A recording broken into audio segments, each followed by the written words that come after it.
Thanks everyone for joining us this afternoon.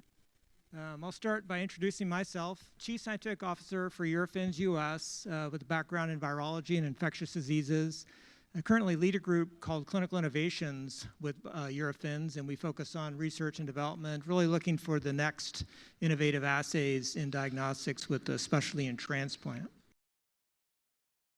We have a couple of additional speakers. I'll go through a quick introduction of some recent publications with the assay that we're focusing on tonight, and this is CMV inSIGHT, which is a T-cell immunity panel for one of the more important transplant diseases, cytomegalovirus or CMV.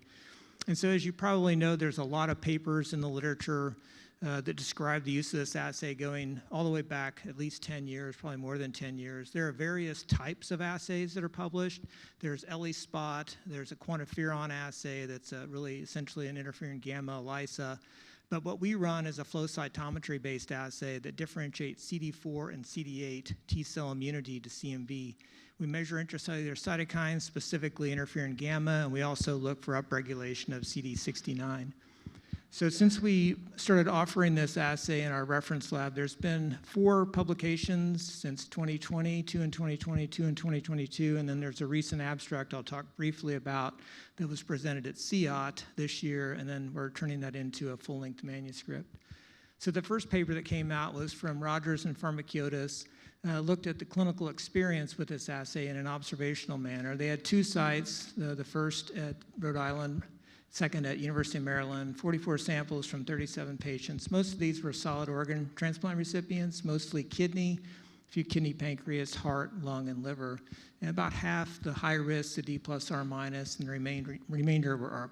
And they followed the patients for 6 months after ganciclovir was discontinued, or for 6 months after the final CMV CMI result. They had a fairly high number of CMV events, 16 or 36% in 14 of the patients. And what they found was that the percent CMV-specific CD4 T cells were significantly lower in patients with CMV events compared to those that were free from CMV events. And that difference was 0.13% versus 0.73% and a good p-value. There was also a tendency for the CD8 cells to be a bit higher, the CMV-specific CD8 cells to be a bit higher, although it wasn't statistically significant. And so on ROC analysis, the CD4-specific CMV cells had an area under the curve of 0.78 and a significant p-value, quite a bit better than the CD8s and then the ALCs as well. When they looked at a cutoff of 0.22%, they found sensitivity of about 79%, specificity of 75%, and then a PPV of 85%, and NPV of 67%. 6 of the patients they followed had 2 samples tested, and in 5 of 6 of these patients where they had an increase, 5 of those 6 patients were free of CMV disease. There was 1 patient, followed by my red pointer there, who was negative at both time points. It was an increasing value, but that patient did have a CMV-related event. The second paper is from University of Wisconsin, Meg Jorgensen's lab, 25 patients, mostly kidney, but a few liver and 1 liver kidney. Most of these were high risk, D+, R-, and most were also receiving treatment or secondary prophylaxis, and the remainder were all on primary prophylaxis. They did have a high rate of CMV antiviral resistance at 6 subjects, and they defined a positive test as both CD4 and CD8 values above the cutoff. Overall, the PPV to predict lack of CMV disease was 87%, and the NPV was 67%, so very close to what we saw with the Pharmakiotis and Rogers study. If they did eliminate patients with antiviral resistance, it jumped up to 93% or 91% only in those receiving treatment. So overall, the CMV-CMI assay had a role in predicting the risk of recurrence of CMV in patients that were on both prophylaxis and treatment. This next paper is also from Jorgensen, more of a case series really. They looked at 6 kidney and 1 liver recipient who were converted to letermovir. So these were patients that had CMV disease, pretty significant viral loads, up to 500,000 IUs per mil while being treated. Once they had that viral load down to a reasonable level, they converted the patients to letermovir. And they found that prior to conversion, they tested 4 of the 7 patients, and all were CMV-CMI negative. The other 3 were not tested. The idea was they converted to letermovir, and this would allow them to develop CMV cell-mediated immunity. So following the conversion, all the patients did develop cell-mediated immunity by the ViraCore assay, and they didn't have any recurrence of CMV disease. The time from letermovir to conversion to a positive CMI was about pretty good range, 3 to 20 weeks. And then letermovir was discontinued in 3 of the patients and continued with 4 others. For the 4 that were left on letermovir, 2 were due to rejection, 1 to chemotherapy, and 1 just to a continued low viral load. Then the last published study looked at a single case, and this came about due to the observation that patients converted to belatacept had a 7-fold higher incidence of CMV disease, and it was atypical and more aggressive, and this was published in 2021.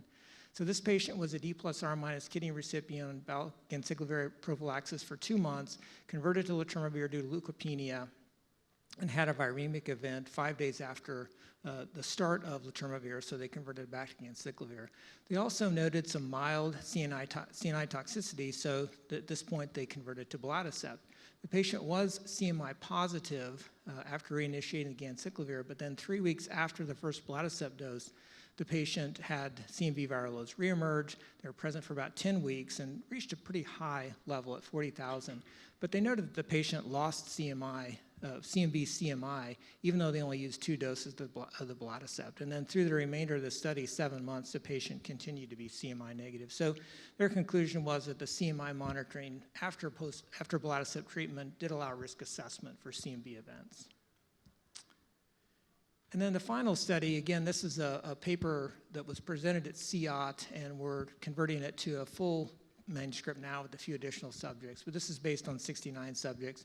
And the goal here was to use serial CMV T-cell immunity or CMI monitoring for high-risk patients. These were either D+R- or R+ with induction by a depleting agent, and tested at 3, 4, 5, and 6 months post-transplant.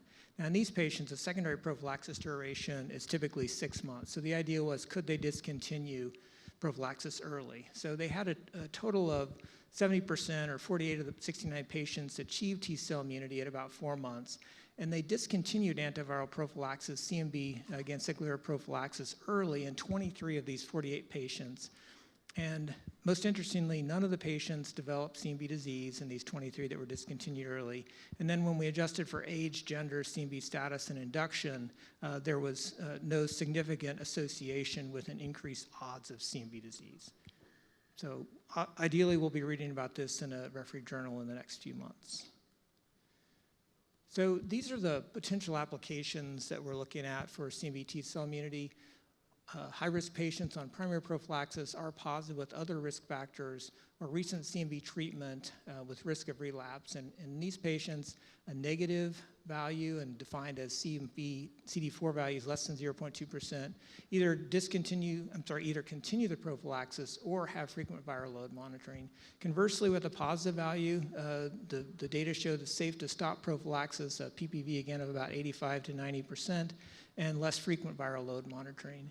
Patients coming off either treatment, low-level viremia at the end of prophylaxis or at the end of treatment, again, a negative would be an indication of start or continue treatment, a positive viral load monitoring either weekly or bi-monthly. And then recent rejection events often lead to a lack or a loss of CMV T-cell immunity, so this would be an indication to retest and follow the guidelines that we are looking at above. So we'll have questions at the end of the session, but at this point, I'd like to introduce our first speaker, Dr. Dhand. He's the Director of Transplant Infectious Diseases at Westchester Medical Center. Obviously expertise in clinical infectious diseases, and he has research interest in the area of developing personalized interventions to prevent and treat immunocompromised patients, as well as the prevention of recurrent diseases in these at-risk populations, and the outcomes associated with extended criteria donation for solid organ recipients. He has appointments as the Director of Transplant and Infectious Disease and Antimicrobial Stewardship at Westchester Medical Center, and also he's an assistant professor in clinical medicine at New York Medical College. Dr. Dhand? Thank you, Steve. Good evening, everybody. My name is Abhay Dhand, and I'm a transplant infectious disease physician in New York. So I'm just going to keep it interactive. So if you have any questions, please stop me, and then we can have some detailed discussion later on as well. So just before we start, I'm just going to give you a little bit of background. I work in transplant infectious diseases, and my main job is with solid organ transplant patients. We do heart, liver, kidney transplants in our institution, and we are slightly unique as in our patients come from far away. We have catchment area that extends all the way from New York up to border of Canada, so patients come from 4, 5, 6 hours away. So it's not very easy to have them come frequently for monitoring of labs. So that is why we're looking for certain interventions that can help predict how they are going to do, and that is where certain rules like CMV immunity assay come in as well. So just a quick show of hands, how many of the audience works with transplant patients? All right, good.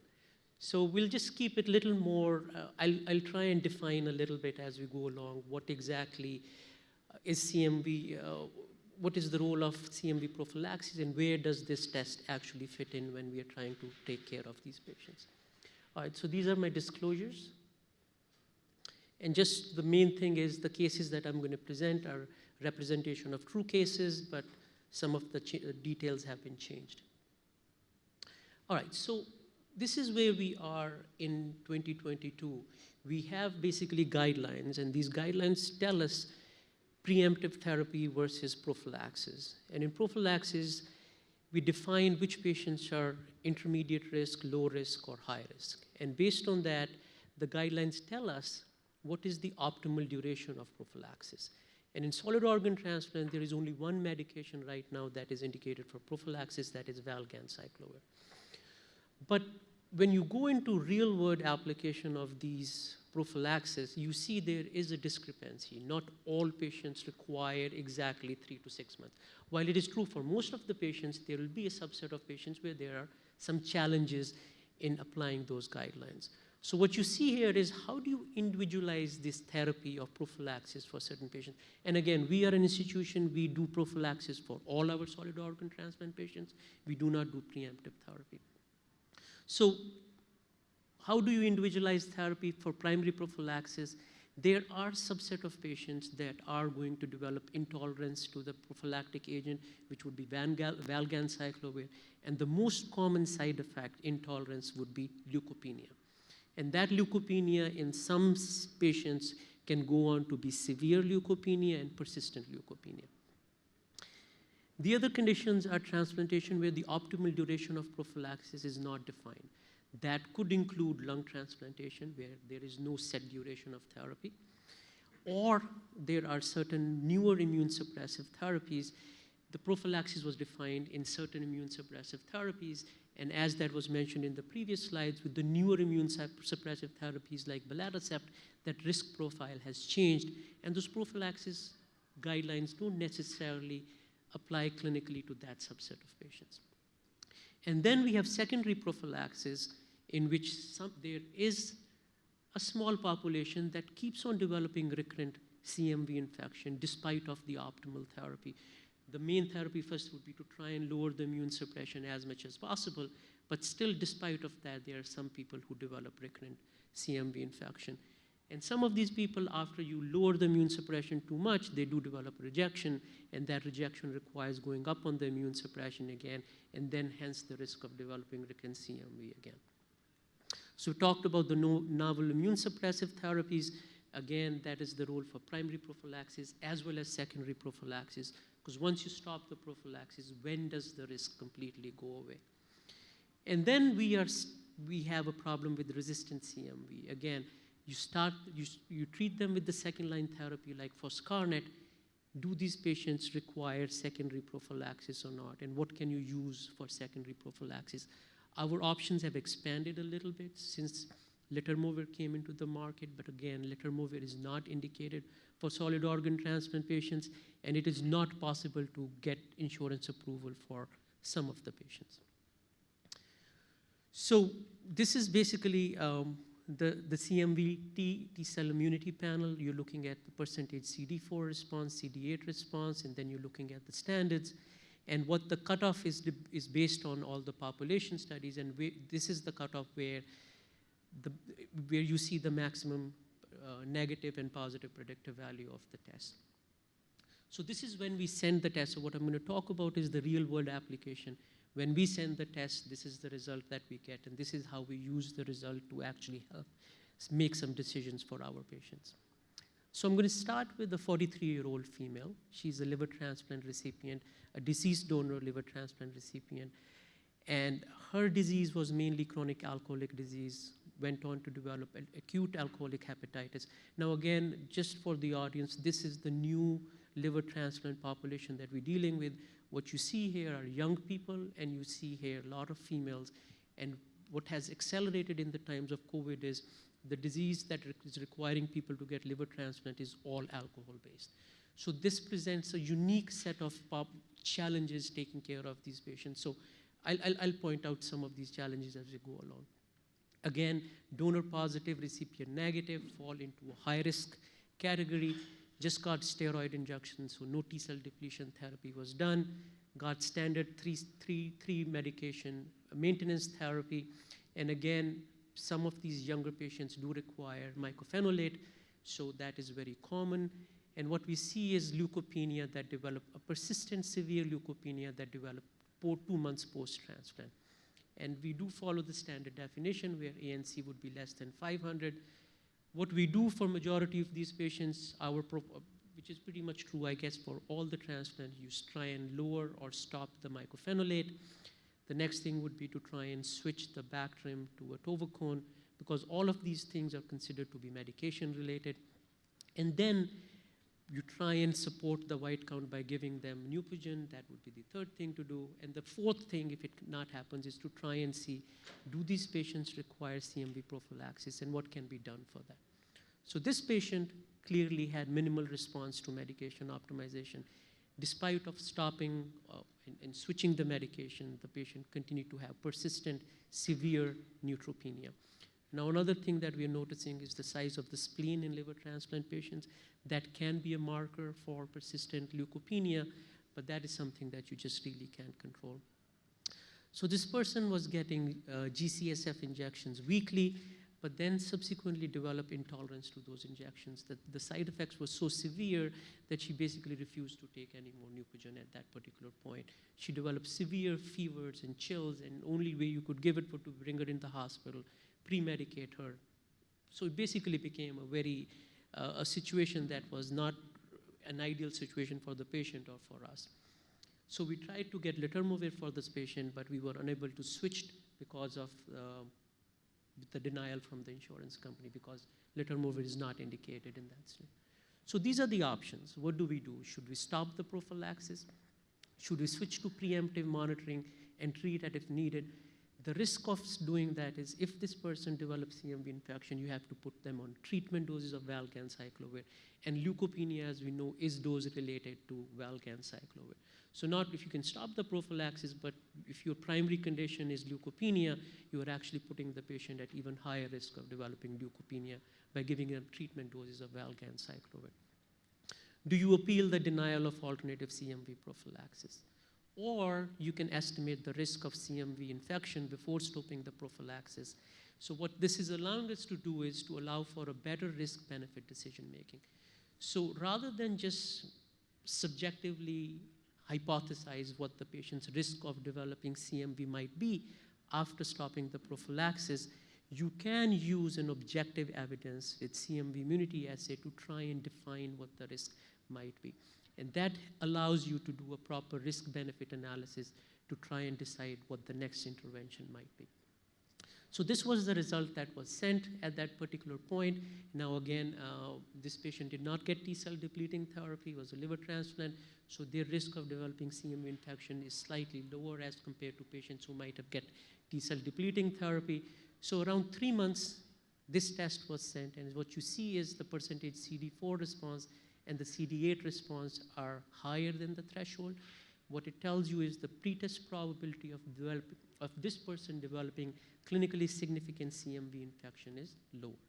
So even though the guidelines might tell you to extend the prophylaxis, we were able to stop the prophylaxis at 3.5 months post-OLT.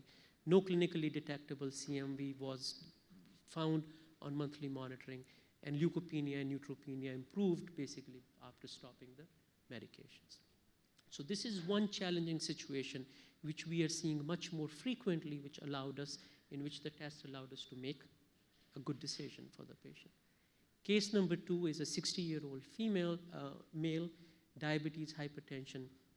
Now this was our first patient, this is actually our second patient. A unique situation, again, I think what was presented was belatacept, and what we are using now in kidney transplant patient, again, it's a unique scenario, because a lot of these kidney transplant patients, if they develop delayed graft function or develop chronic kidney disease post-transplant, one of the things that can be associated with renal dysfunction would be a CNI.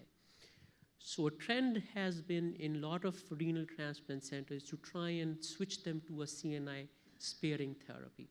And a lot of centers have different protocols. What you do is basically take tacrolimus and lower it slowly, introduce belatacept that is given once a month. You have an option of continuing myfortic or not continuing myfortic, or continuing a little bit of tacrolimus and a little bit of steroids. So this is where it has been actually helpful in preserving the kidney function and the long-term outcomes of renal transplant, renal graft. So belatacept is a very useful medication, a newer immune suppressive medication, but what we have realized is that there are risks associated with that. And the risks are basically one of the risks we know are with viral infections, CMV being one of those infections. So this person underwent diseased donor kidney transplant, got thymoglobulin induction, so he had T-cell depleting therapy, got the standard 3-dose maintenance therapy. This person is D-R positive, but because of the T-cell depleting therapy, again, falls into a slightly higher risk category. The person develops delayed graft function followed by CKD, and again, as a lot of centers are doing, was switched for CNI sparing regimen to belatacept, tacrolimus is tapered off, myfortic and prednisone at low dose are continued. So as our prophylaxis, as our protocol says, at 6 months, we stop the valganciclovir prophylaxis. So this is the course for this patient, as you see. So what you see over here is the month post-transplant, and you have the CMVs, both in IU per ml or in log values, and what you have in the month and what is the treatment course, and these are the tests that were sent at certain things. So what you see at 6.5, you see a small level of viremia. Person had no symptoms, so what we decided was not to treat this person because the person had low-level viremia and no symptoms, and this was one of our very early patients with use of belatacept, so we were learning at the same point. But this was a perfect setting to try and send a CMV immunity assay to try and decide what to do for this patient. Say the patient develops symptoms, or the viremia remains stable, or the viremia goes up. So we did send a CMV immunity assay at this particular time, and what you see are both percentage CD4 and CD8 responses are suboptimal, which do suggest that this particular patient in this scenario might be at a high risk of CMV reactivation or infection. So 2 weeks after the first test, while we got this test back, the person comes back with at least a little bit of log increase in the CMV value. So based on the increase in the CMV values, based on the prior suboptimal CMV immunity assay, we did decide to start this person on valganciclovir. Myfortic is lowered, repeat CMV PCR is not detected, and the treatment is stopped. We did not give any prophylaxis. Now, in the older times, there is some literature that shows that there are other biomarkers that can use to predict CMV reactivation. One of the biomarkers that has been used is the absolute lymphocyte count. A cutoff around 700 is supposed to be a bad prognostic marker, and other centers that have been used in other clinical studies have not really validated that a seroconversion from IgG negative to IgG might have a response, but that has really not been validated in any studies. So again, really don't have, if you go by these things, this person theoretically had an absolute lymphocyte count that was high, so our presumption was that person did not require any CMV immunity assay. So after 3 weeks, we stopped the treatment, and a month and a half later, the person comes back with CMV viremia. We did again start the valganciclovir, and at this point, to optimize the immune suppression, we stopped the belatacept, because one thing with belatacept is that you cannot really do any levels, and if you use tacrolimus levels as a marker of overall immune suppression, at least gives you an idea of how much the immune suppression, how do you quantify the immune suppression, that helps you with that. So tacrolimus was restarted to monitor the tacrolimus levels. Myfotic was stopped. We did the repeat CMV PCR, was not detected. The treatment was stopped. And at this point, we did send a CMV immunity assay to try and see what are we going to do. So this is the baseline CMV immunity assay. You see here, the CD4 response is just at the cutoff. CD8 response is poor. And a subsequent, just before the therapy, what you see is a brisk response to CD8, percentage CD8 cells, CD4 response is good. So based on that, we switched the therapy to secondary prophylaxis, but within 1 month, with the good CMV immunity assay, we stopped the prophylaxis. So multiple interventions were done at this point. Belatacept was stopped. Person got secondary prophylaxis for a month. The duration of secondary prophylaxis was optimized based on the CMV immunity assay. And then after a few months, the person does come back with very low level of viremia based on the prior known good CMV immunity assay and optimization of the immune suppression and good absolute lymphocyte count. We decided not to treat this person, this low level of viremia, and this level basically was low and remained even lower and did not require any treatment. Third example, this is our first patient where we actually did two unique things. This was the first patient we actually utilized CMV immunity assay, and we utilized for the treatment of resistant virus. This was when letermovir just came into the market day one. We were able to utilize that. So this is one of my favorite cases in which we were able to use two brand new technologies to try and individualize the care for this particular patient.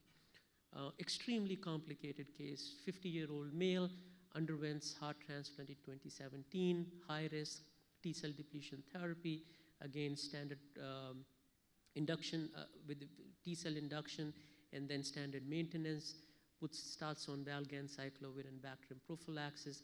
Now this guy had a very rocky course post-transplant. He had a lot of GA intolerance, a lot of weight gain, fluctuating kidney function, so we were not really clear what we were dosing the doses, were we optimizing the doses for this particular patient? Was he taking all the doses or not?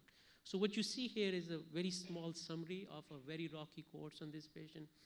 And what you see on top are day post-transplant, and these are the CMV, PCR, and log values, and these are the treatments. And what I have here is ANC, and what you see creatinine that is basically fluctuating all over the place. So basically, within 1.5 months or 2 months of post-transplant, he's doing pretty well. But then even before stopping the prophylaxis, while he's on prophylaxis, we detect clinically significant viremia. The person is brought in, and the first thing we considered was just because he was having a lot of G intolerance, he was not really taking his medication appropriately. The first thing was to try and bring him into the hospital start him on IV ganciclovir, got a dose of cytogam. As you see, the ANC was low, creatinine was fluctuating. 1 week, as expected, the viremia was going up. We stopped the myfotic. ANC came up a little bit. This was supported quite a bit with the GCSF, and the creatinine was again hovering up and down. At this point, when the viremia plateaued a little bit, we did send the resistance testing. Again, the creatinine is going up, so it was really difficult to try and optimize the ganciclovir dosing. With the resistance testing, what you see is the UL97 mutation. The viremia had started to go down, so we upped the dose of ganciclovir to high-dose ganciclovir. Again, trying to keep the ANC and creatinine under control with all the neupogens. Subsequently, he has a good amount he goes home on IV ganciclovir, and the moment he goes home on ganciclovir, his creatinine starts to climb up because we weren't monitoring, wasn't getting enough IV fluids. But he does have a pretty good response. The viremia goes down. He's still requiring a lot of GCSF to support the ANC values, and the creatinine is going up too. And subsequently, after a long course, what you were left with a very low level of viremia, still requiring a lot of GCSF, ANC is still low, and the creatinine is fluctuating. So again, what do you do for this patient? Can we stop the treatment? Do we switch the treatment? Can we switch him to foscarnet or something else and risk nephrotoxicity because of leukopenia? Does this person require secondary prophylaxis? And if you use secondary prophylaxis, clearly we cannot use valganciclovir in this scenario because of the underlying resistance. What do we do? And how long do you do the secondary prophylaxis? So again, we do send a CMV immunity assay. This was the first patient we sent a CMV immunity assay on. And what you saw was a suboptimal response to CD4 and optimal response to CD8. So this does overall predict, based on the entirety of the stuff that was going on, as well as the resistant CMV that was there. If we stop the therapy, we'll have to start all over again. So we decided, we tried to get letermovir. We were able to get letermovir. So this is the clinical course for this patient. We were able to switch to letermovir 480 milligrams once a day, which was stopped after 3 months. Subsequent PCRs remained negative. So this was where we started to learn a little bit about the CMV immunity assay in this unique patient where we were dealing with a lot of side effects and a resistant virus. So to summarize, these are the 3 clinical scenarios where we have used it around for 3 years now. We've kind of learned our lessons a little bit. So what I've tried to summarize these lessons where we have used it and where we found the maximum benefit is in 3 clinical scenarios. One is to try and optimize, that is to shorten the duration. I mean, again, when I say optimize, it could be shorten or lengthen the duration of CMV prophylaxis. So that would be mainly shortened in the setting of intolerance or side effect or cost of the medication. The second scenario would be decision-making regarding need for secondary prophylaxis. Now, this is important. If the patient's tolerating the medication, the insurance is approving, not a problem.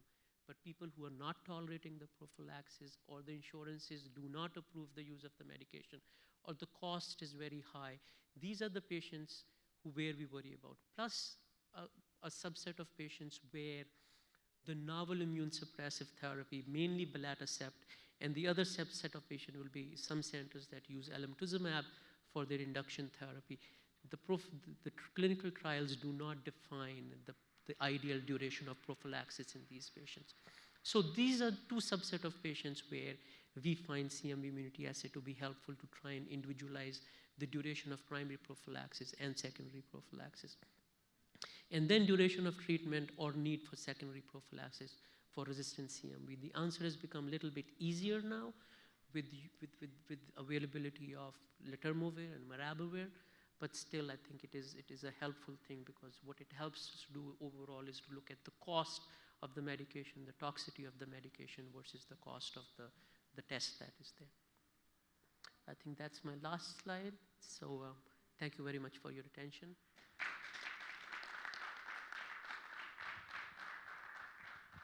Yeah, thank you. And we'll, again, have questions at the end. So thank you very much for the interesting talk. That was great, Dr. Dhand.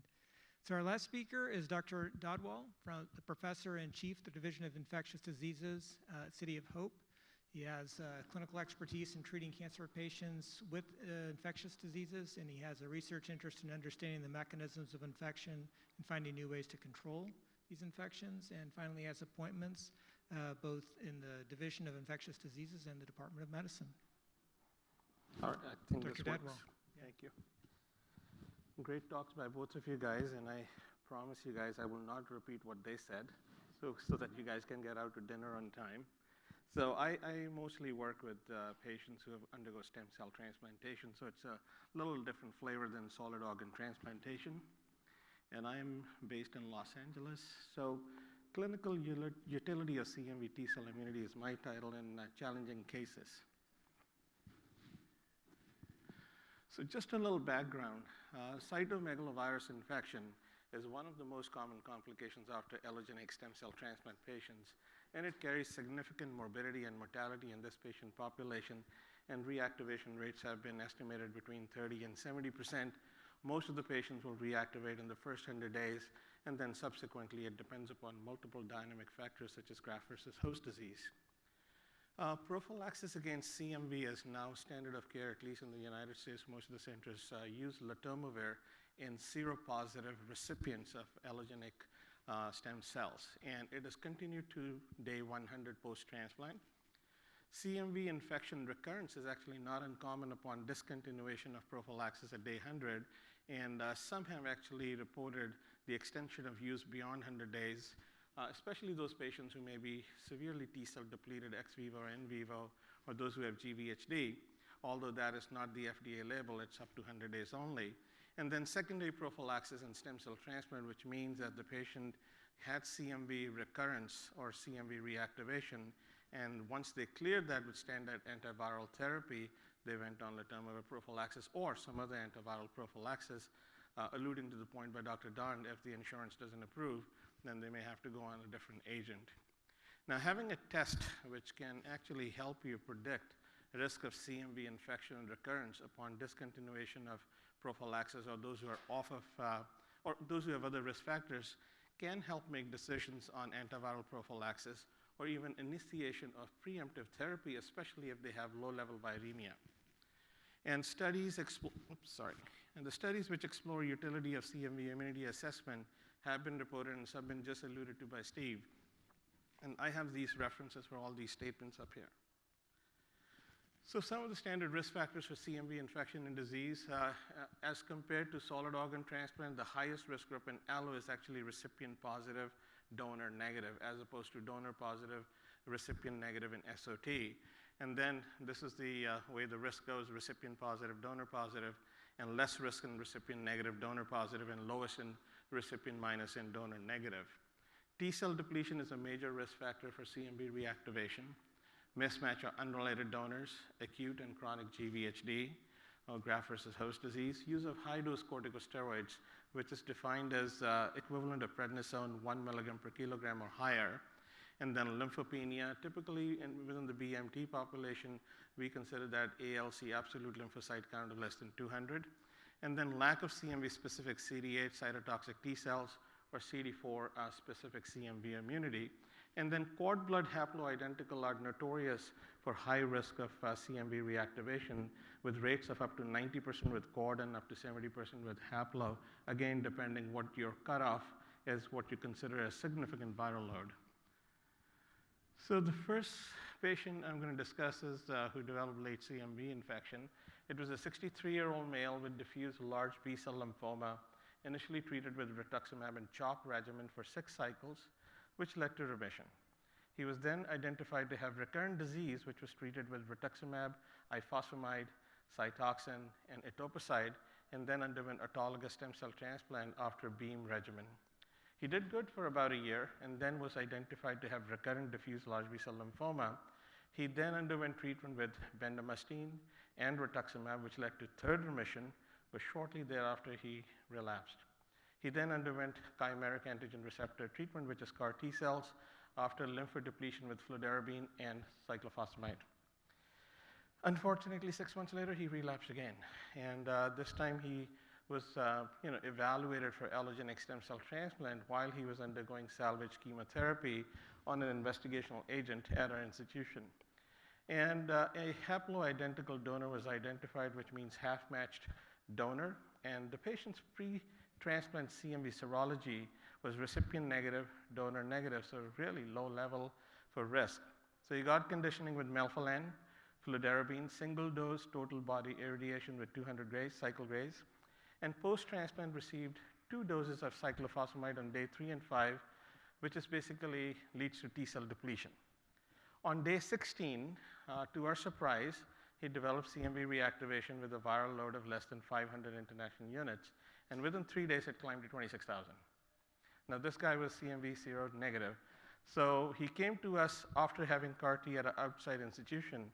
So we had to go to the previous institution, dig their records, and identified actually he was seropositive, but he lost his seropositivity after CAR T therapy.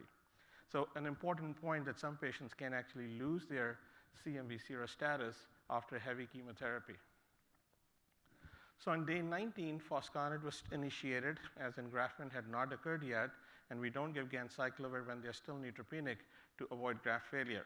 By day 26, the CMV viral load went up to 30,000, And by day 33, viral load came down to 10,000. And there's also a phenomenon within the first 2 weeks of treatment for CMV reactivation, the viral load can go up as a log before it comes down. Fortunately, his white blood cell count improved to 3,200. ANC was better, but his absolute lymphocyte count was still 100. By day 32, he developed nephrogenic diabetes insipidus related to foscarnet and acute kidney injury, and we had to replace him with ganciclovir, but by that time he had engrafted. And then his viral load came down by day 42, and all along there was no evidence of CMV end organ disease. So this was just viremia infection. There was no evidence of pneumonitis or GI disease. So after 2 weeks of maintenance treatment, he was started on letermovir as secondary prophylaxis because he was still at high risk for CMV infection. He had not reached day 100 yet, but at day 100 we had to stop letermovir. Shortly thereafter, at day 126, he had another reactivation with a viral load of 560 international units, so which was low. We repeat viral load in 3 days, it goes up to 1,800 international units. And he was prescribed valganciclovir, which he couldn't pick up for 3 days because he lived far away. Again, to the point with Dr. Dhand, oftentimes these patients live far away, and that could mean 20 miles in LA equal to sometimes an hour to get in. So by which time his viral load again bumped up, and we had to give him valganciclovir. He got 2 weeks of induction treatment. His viral load improved significantly, and it resolved by 3 weeks of induction treatment, which was around day 150. By now he was having cytopenias, so we stopped ganciclovir and replaced with letermovir again as secondary prophylaxis at day 150. At day 200, it was stopped. Again, he reactivated with low-level CMV viremia requiring Valcyte, and at day 230 for 2 weeks. And then we had to put him on ganciclovir prophylaxis, 900 milligrams daily, because we couldn't get letermovir for him. So we did CMV immunity panel, as previously described by Dr. Dhand and Steve, which were done at day 260 and day 350. And you can see here the initial value was 0.28, and for the CD4% and 0.65 for CD8%. So by definition, this person was at low risk. But since we had such a rocky sort of course, we wanted to make sure he had this in a consistent fashion, that this immune reconstitution was going in the right direction.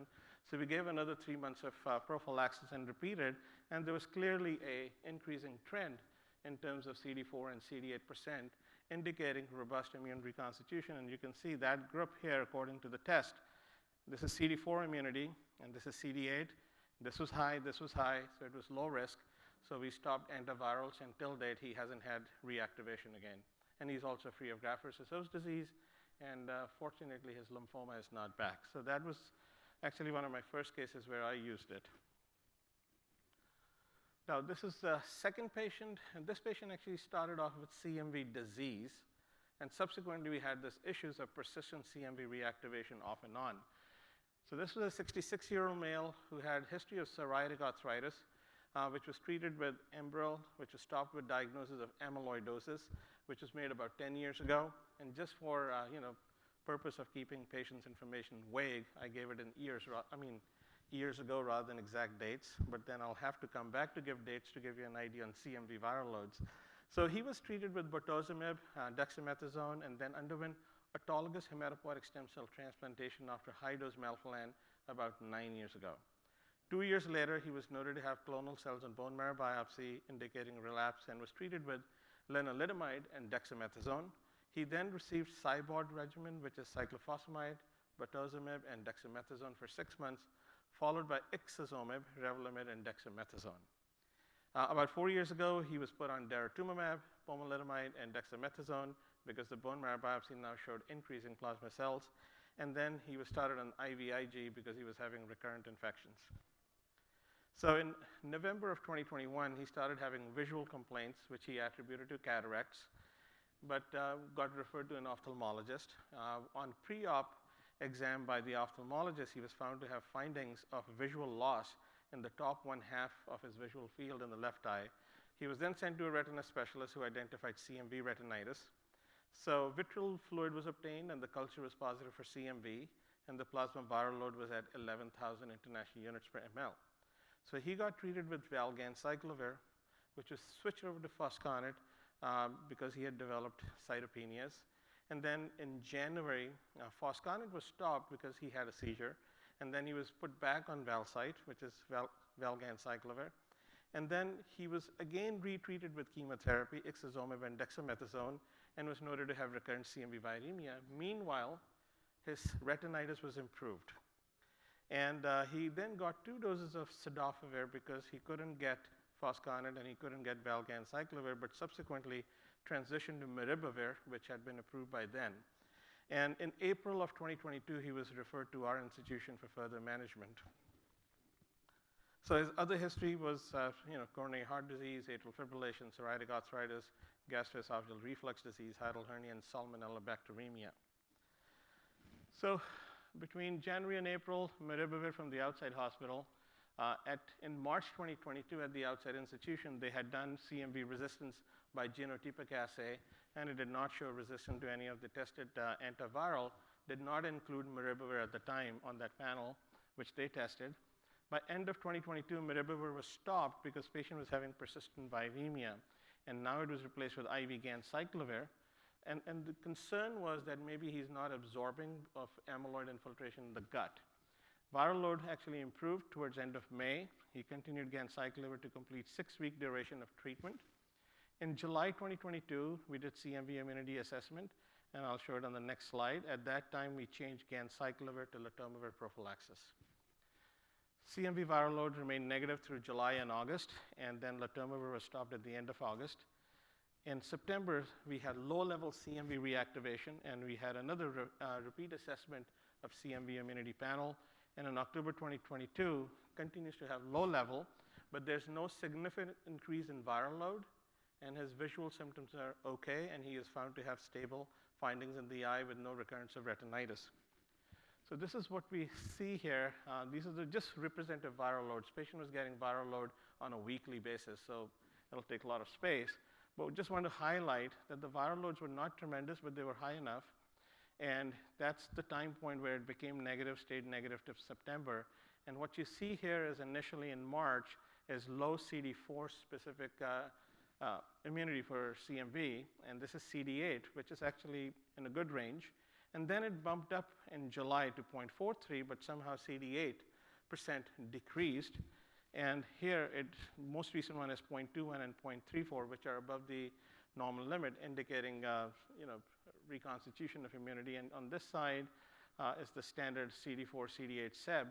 And we also were doing CD4 counts, and there's a consistent increase in CD4 count as well as CD8 count. So based upon these results, we did not restart antivirals. We were just monitoring very closely because of the toxicities he's had with various medications and having issues with letermovir. So this is just from the previous, the test one showed us that the patient was intermediate risk. Again, intermediate risk became a lower risk, and that's when we held antiviral prophylaxis. So to me, the points to ponder for case 1, even though this patient was on letermovir till day 100 after initial CMV reactivation, despite not having graft versus host disease, he had multiple recurrences of CMV infection. And the major risk factor was haploidentical stem cell transplant patients. These are patients who can have late CMV reactivation as well. So what parameters can we use to discontinue secondary prophylaxis in such patients? I mean, that is the biggest limitation. As a 2 months, 3 months, 6 months, recently a clinical trial finished, which is looking at letermovir from day 100 to 200 in high-risk patients. So can we just rely on absolute lymphocyte counts, as been alluded previously, or can a quantitative CMV immunity assay play an important role in decision-making? For case 2, which is really not your typical allogeneic stem cell patient who's at risk for CMV, it's a autologous stem cell transplant patients. They can also develop CMV infection, but the rates are very low. It's about 5 to 10%. But in this case, this patient even developed CMV retinitis. This patient was heavily pretreated for amyloidosis as well as multiple myeloma. Ixazomib has been associated with CMV reactivation in the clinical trials. And again, in such patients, can CMV immunity be used to help guide stopping prophylaxis or actually starting treatment, preemptive therapy, especially when the risk for disease is not the same as in allogeneic stem cell transplant patients. So with that, I will end and we'll take any questions.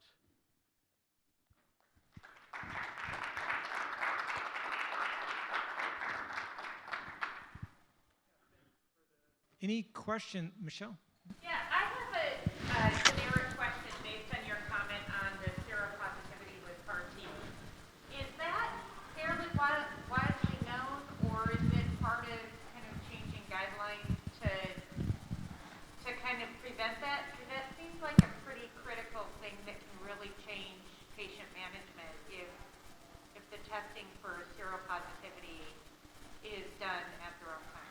So based upon what we saw, we actually now have developed the guidelines. All of our CAR T patients now get baseline CMV serology, because many of these CAR T patients have to go on to get allo transplants, because CAR T is a bridge.